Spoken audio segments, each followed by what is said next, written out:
MAOD 9 block 2 କାହା ମତରେ ଚଉତିଶାଗୁଡ଼ିକୁ ସଂକ୍ଷିପ୍ତ ମାତୃକା ପ୍ରବନ୍ଧ ବା ବ୍ୟଞ୍ଜନ ପ୍ରବନ୍ଧ ବା ଚଉତିଶା ପ୍ରବନ୍ଧ ନାମରେ ନାମିତ କରାଯାଇଛି। ପଣ୍ଡିତ ବାନାମ୍ବର ଆଚାର୍ଯ୍ୟ। ଚଉତିଶା ମଧୁଚକ୍ର ଗ୍ରନ୍ଥର ସ୍ରଷ୍ଟା କିଏ? ଭୀମ ଭୋଇ। ମେଷଯୁଦ୍ଧ ଚଉତିଶା ଗ୍ରନ୍ଥର ପ୍ରଣେତା କିଏ? ଶ୍ୟାମଘନ। କୋଇଲି ଏକ କି ପ୍ରକାର କବିତା? ସନ୍ଦେଶାତ୍ମକ ଗୀତି। ମନ୍ଦକୋଇଲିର ସ୍ରଷ୍ଟା କିଏ? ଫକୀର ମହାନ୍ତି। ଦୂତକାବ୍ୟ କେଉଁ ରସର ଅନ୍ତର୍ଗତ? କରୁଣ। ଦୂତକାବ୍ୟ ସାଧାରଣତଃ କେତେ ଭାଗରେ ବିଭକ୍ତ? ପୂର୍ବାର୍ଦ୍ଧ ଉତ୍ତରାର୍ଦ୍ଧ 2 ଭାଗରେ। ବୋଲି କେଉଁ ବୃତ୍ତରେ ନିବନ୍ଧ? ଏକାଦଶ କିମ୍ବା ଦ୍ୱାଦଶ ଅକ୍ଷରୀ। ବଜାର ବୋଲି ଗ୍ରନ୍ଥର ରଚୟିତା କିଏ? ଉପେନ୍ଦ୍ର ଭଞ୍ଜ। ସଂସାର ବୋଲି ଗ୍ରନ୍ଥର ସ୍ରଷ୍ଟା କିଏ? ଦୀନକୃଷ୍ଣ। ପଦିଆ କେଉଁ ରସ ଅନ୍ତର୍ଗତ? ଶୃଙ୍ଗାଳ। ଅଷ୍ଟାଦଶ ଶତାବ୍ଦୀର ଶେଷ ଭାଗରେ ବ୍ରଜସୁନ୍ଦର ପଟ୍ଟନାୟକ କେଉଁ ଗ୍ରନ୍ଥ ପଦିଆର ପ୍ରଥମ ନିଦର୍ଶନ? ଛପନ ପଦିଆ। ସଂସ୍କୃତ କେଉଁ ଶବ୍ଦରୁ ପୋଇର ନିଷ୍ପନ୍ନ? ପଦୀ। ପୋଇ ଗୀତଟିକୁ କ'ଣ କୁହାଯାଏ? ତଣ୍ଡକ ବା ଛାନ୍ଦ। ସର୍ପଜ ଜଣାଣ ଗ୍ରନ୍ଥର ପ୍ରଣେତା କିଏ? ବଳଦେବ ରଥ। ପ୍ରାଚୀନ ଓଡ଼ିଆ ଜଣାଣ ସାହିତ୍ୟ ମୁଖ୍ୟତଃ କାହାକୁ ନେଇ ରଚିତ? ଶ୍ରୀଜଗନ୍ନାଥ, ଶ୍ରୀକୃଷ୍ଣ, ଶ୍ରୀରାମ। ବାଇ ମନ ହେ ଭଜନର ସ୍ରଷ୍ଟା କିଏ? ଅଚ୍ୟୁତାନନ୍ଦ ଦାସ। ଭୁଲା ମନ ଭୁଲୁ କାହିଁକି ଭଜନର ସ୍ରଷ୍ଟା କିଏ? ଜଗନ୍ନାଥ ଦାସ। ମାତୃଗର୍ଭ ନିଶ୍ଚୟ ଭଜନର ସ୍ରଷ୍ଟା କିଏ? ଯଶୋବନ୍ତ ଦାସ। ନାମ ଭଜନର ସ୍ରଷ୍ଟା କିଏ? ବଳରାମ ଦାସ। କାହିଁକିରେ ବାଇ ମନ ଭଜନର ସ୍ରଷ୍ଟା କିଏ? ଅନନ୍ତ ଦାସ। ପଟଳ ଶବ୍ଦର ଅର୍ଥ କ'ଣ? ଅଂଶ। ତନ୍ତ୍ରଶାସ୍ତ୍ରରେ ଅଧ୍ୟାୟକୁ କେଉଁ ନାମରେ ନାମିତ କରାଯାଇଥାଏ? ପଟଳ। ଅଚ୍ୟୁତାନନ୍ଦ ପ୍ରାୟତଃ କେତୋଟି ସଂହିତା ରଚନା କରିଥିବାର ପ୍ରମାଣ ମିଳେ? 36ଟି।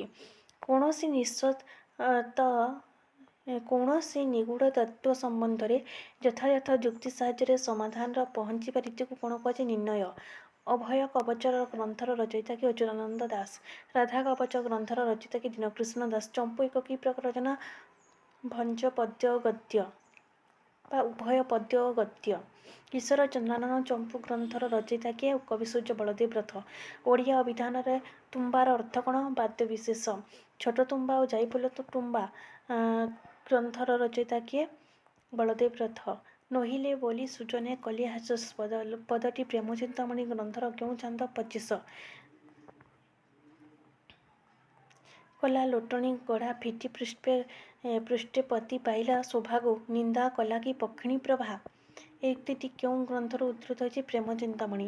ଜୟ ଜୟ ଶ୍ରୀଗୁରୁ ପଙ୍କଜ ଚରଣେ ମନ ମନ ଅଲି ନିଷଦ୍ମ କରୁ ଅନୁକ୍ଷଣେ। ଏହି ଉକ୍ତିଟି କେଉଁ ଗ୍ରନ୍ଥରୁ ଉଦ୍ଧୃତ ହୋଇଛି? ପ୍ରେମଚିନ୍ତାମଣି। ଜହିରେ ଶିଲ କ'ଣ ମାନ ପରଶ ମଣି ଗୁଣ ଘେନ। ଏହି ଉକ୍ତିଟି ପ୍ରେମଚିନ୍ତାମଣି ଗ୍ରନ୍ଥର କେଉଁ ଛାନ୍ଦରୁ ଉଦ୍ଧୃତ ହୋଇଛି? ତୃତୀୟ। କି ନ ଜାଣ ମୋର ଛାଇଁ କରିବଇଁ ବ୍ୟକ୍ତି ପଦଟି କେଉଁ ଗ୍ରନ୍ଥରୁ ଆସିଛି? ପ୍ରେମଚିନ୍ତାମଣି। କେଶ ବାସତ ହୋଇଛି ବ୍ୟସ୍ତ ପଦଟି କେଉଁ ଗ୍ରନ୍ଥରୁ ଆସିଛି? ପ୍ରେମଚିନ୍ତାମଣି। ମାରାନ୍ତଣ ଶେଷ ଯେ ହୋଇଲେ ସର୍ବବୀରେ ଋଣ ରଙ୍ଗେ ଆସନ୍ତି ଯେ ପାଣ୍ଡବ ସୁନ୍ଦରୀ। ଦିନକର ନାଥ ଆସି ହୋଇଲେ ଅସ୍ତ ସମରେ ପଡ଼ିଲେ ମାନ ଗୋବିନ୍ଦର ଅଠାଣର ଭ୍ରାତ। ଉକ୍ତ ଉକ୍ତିଟି ଡକ୍ଟର ଆର୍ତ୍ତବଲ୍ଲଭ ମହାନ୍ତିଙ୍କ ଦ୍ୱାରା ସମ୍ପାଦିତ ସାରଳା ମହାଭାରତର କେଉଁ ପର୍ବ? କର୍ଣ୍ଣ ପର୍ବ। ସବୁନ୍ତି ମାରି ମାରୁଛି ଏକଠାବ କରି ଏକେରେ ପରେ ଲଦିକା ଆରେକୁ ଅରି। ଏହି ଉକ୍ତିଟି କାହାଙ୍କ ଦ୍ୱାରା ଗୃହୀତ? ଡକ୍ଟର ଆର୍ତ୍ତବଲ୍ଲଭ ମହାନ୍ତି। ସହସ୍ରାନ୍ତ ବୁଲାଇ ଧାଇଁ ସେ ମହାନାଦ କରି ମାର ମାର ବୋଲି ଭୀମସେନ କଇଁ ବେଢ଼ି। ଉକ୍ତ ଉକ୍ତିଟି ସାରଳା ମହାଭାରତର କେଉଁ ପର୍ବରେ ଗୃହୀତ? କର୍ଣ୍ଣ ପର୍ବ। ସହସ୍ରାନ୍ତ ବୁଲାଇ ଆଇ ସେ ମହାନାଦ କରି ମାର ମାର ବୋଲି ଭୀମସେନ କଇଁ ବେଢ଼ି। ଉକ୍ତ ଉକ୍ତିଟି କାହାଦ୍ୱାରା ଶୁଦ୍ଧ ପାଠ ଗୃହୀତ? ଆର୍ତ୍ତବଲ୍ଲଭ ମହାନ୍ତି। ଉଛୁର ହୋଇଲାନି ଅହନି। ଏ ପଂକ୍ତି କେଉଁ ଗ୍ରନ୍ଥରୁ ଆସିଛି? ପ୍ରେମଚିନ୍ତାମଣି। ମେନ୍ତ ଆଜ୍ଞା ମାତା ଦେଇଗଲେ ହେମନ୍ତ ଆଜ୍ଞା ମାତା ଜଣାଇଲେ। ଏହି ପଂକ୍ତି କେଉଁ ଗ୍ରନ୍ଥରୁ ଆସିଛି? ପ୍ରେମଚିନ୍ତାମଣି। ହରିପ୍ରିୟା ଲୋକେ ଶୁଆ ପାଇବେ ରାକ୍ଷସ ସ୍ୱଭାବିକେ ତୋଷୁରା ପାଇବେ। ଏହି ପଂକ୍ତିଟି କେଉଁ ଗ୍ରନ୍ଥରୁ ଆସିଛି? ପ୍ରେମଚିନ୍ତାମଣି। ଘୂର୍ଣ୍ଣାୟମାନ ନୟନ ଯୁଗଳ ଘୂର୍ଣ୍ଣାୟମାନ ନୟନ ଯୁଗଳ। ଏହି ପଂକ୍ତି କେଉଁ ଗ୍ରନ୍ଥରୁ ଆସିଛି? ପ୍ରେମଚିନ୍ତାମଣି। ପ୍ରୀତି ଜନ୍ତୁଙ୍କୁ ପ୍ରଥମେ ଶରଣ ତ୍ରୟସ୍ତରଶ୍ରୀ ତଦନ୍ତେ ଜଣାଣ। ଏହି ପଂକ୍ତିଟି କେଉଁ ଗ୍ରନ୍ଥରୁ ଆସିଛି? ପ୍ରେମଚିନ୍ତାମଣି। କେତେ ମୋତେ ଥିଆରିଲେ ବୋଲେ ନ ଘେନର କାଳକ ବାଳକ ସଙ୍ଗେ ଲୀଳା କରୁଥାଇ। ଉକ୍ତି କେଉଁ ଗ୍ରନ୍ଥରୁ ଆସିଛି? ପ୍ରେମଚିନ୍ତାମଣି। କୋଟିଏ ଲାବଣ୍ୟ ସିନ୍ଧୁ ସୁତ ଶୋଭା ଗତିର ପଳାଏ ହରି। ଏହି ପଂକ୍ତି କେଉଁ ଗ୍ରନ୍ଥରୁ? ପ୍ରେମଚିନ୍ତାମଣି। ତେଣେ ତନ ମନ ହେବାର ସାତ୍ତ୍ୱିକ ବିଭ୍ରମ କରୁଛନ୍ତି ମନ। ଏହି ପଂକ୍ତି କେଉଁ ଗ୍ରନ୍ଥରୁ ଆସିଛି? ପ୍ରେମଚିନ୍ତାମଣି।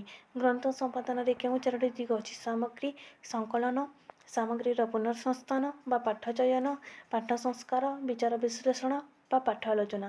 ପୋଥି କେଉଁ 2 ପ୍ରକାରର ହୋଇପାରେ? କବି ବା ଗ୍ରନ୍ଥକାର ନିଜ ହାତରେ ଲେଖିବା ଗ୍ରନ୍ଥକାରଙ୍କର ନିଜ ହାତ ଲେଖା ପୋଥିର ପ୍ରତିଲିପି। ମହାରାଷ୍ଟ୍ର ପୁରାଣ କାବ୍ୟର ପୋଥି 1751 କାହା ଦ୍ୱାରା ଲିଖିତ? ଗଙ୍ଗାରାମ ଦତ୍ତ। କେଉଁ କବି ମାମୁଦଙ୍କର ଜଙ୍ଗନାମ କାବ୍ୟର ସ୍ୱହସ୍ତ ଲିପି ଆବିଷ୍କାର କରିଛନ୍ତି? ବାଂଲାଦେଶର ଗବେଷକ ଡକ୍ଟର ମଗାହାରୁଲ ଇସଲାମ। କେଉଁ ପୋଥିରୁ ପ୍ରଥମେ ପ୍ରତିଲିପି ତିଆରି ହୁଏ ତାକୁ କ'ଣ କୁହାଯାଏ? ଆଦର୍ଶ ପୋଥି। ଧର୍ମମଙ୍ଗଳ ପୋଥିର ସ୍ରଷ୍ଟା କିଏ? ରୂପରାମ ଚକ୍ରବର୍ତ୍ତୀ। ରବୀନ୍ଦ୍ର ଭାରତୀ ବିଶ୍ୱବିଦ୍ୟାଳୟର ବଙ୍ଗଳା ପୋଥି ବିଭାଗରେ ରୂପରାମଙ୍କର ଧର୍ମମଙ୍ଗଳ କେଉଁଥିରେ ଗୋଟିଏ ପୋଥି ଅଛି? ଇଚ୍ଛାର ଘୋଷପାଲା। ଇଚ୍ଛାର ଘୋଷପାଲା ପୋଥିରେ ଲିଖନ କାଳ କେତେ? 1039 ସାଲ ବା 1632 ଖ୍ରୀଷ୍ଟାବ୍ଦ। ଅନୁଲିଖିତ ପୋଥି ପ୍ରକୃତି ଅନୁସାରେ କେତେ ପ୍ରକାର? 3 ସ୍ୱରକ୍ଷିତ ପ୍ରତିଲିପି, ଅରକ୍ଷିତ ପ୍ରତିଲିପି ଓ ସଂଶୋଧିତ ପ୍ରତିଲିପି। ଯେଉଁ ପୋଥି ଆଦର୍ଶ ପୋଥି ଅବଲମ୍ବନରେ କୌଣସି ସତର୍କ ଲିଖନକାରଙ୍କର ତତ୍ତ୍ୱାବଧାନରେ ଅନ୍ତର୍ଲିଖିତ ହୋଇଥାଏ ତାକୁ କେଉଁ ପ୍ରତିଲିପି କୁହାଯାଏ? ସୁରକ୍ଷିତ ପ୍ରତିଲିପି। ଯେଉଁ ପୋଥି ଲିଖନକାର ସ୍ୱାଧୀନ ପ୍ରଚେଷ୍ଟାରେ ଅନୁଲିଖିତ ହୁଏ ତାକୁ ପ୍ରତିଲିପି କୁହାଯାଏ। ଅରକ୍ଷିତ ପ୍ରତିଲିପି। ପୋଥି ପାଠ ବିକୃତି ବା ବିଚ୍ୟୁତି ମଧ୍ୟରେ କେଉଁ ଚାରୋଟି ଲକ୍ଷ୍ୟ କରାଯାଏ?